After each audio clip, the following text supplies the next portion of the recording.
WKBN 27 First News starts in-depth coverage now with breaking news.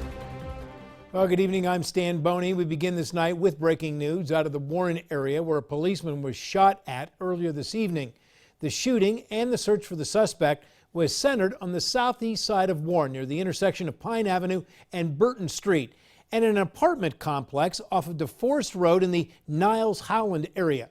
First News reporter Nadine Grimley has been following the story since it happened.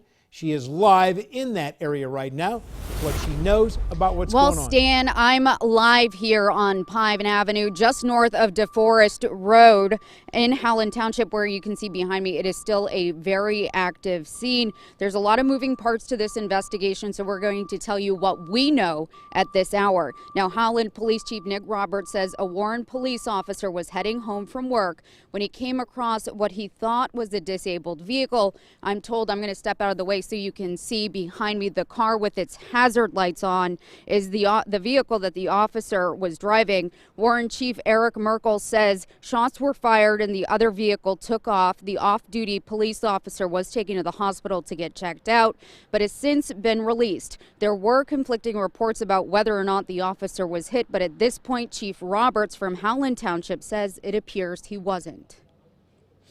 You know, when I initially came out, it was reported to us that he was shot 2 times, but he was wearing his bulletproof vest and they did not penetrate. But the story has changed, that he did not have his vest on. Like I said, he was off duty, returning home from work, and he was not hit by any rounds. Well, since the initial incident happened in Howland, Howland police are handling the investigation, but a little less than 2 miles away from here on another road, Morrow Circle, which is off of DeForest Road, Niles police attempted pulling over a vehicle that matched the description, and the people inside that vehicle took off. Roberts says they can't say for sure if that's connected to this investigation or not, but they are in the process of getting a search warrant to search an apartment at that apartment building. Now, this is a developing story. We're going to continue to follow the latest developments as we find them. But for now, live in Howland Township tonight, Nadine Grimley, WKBN 27 First News.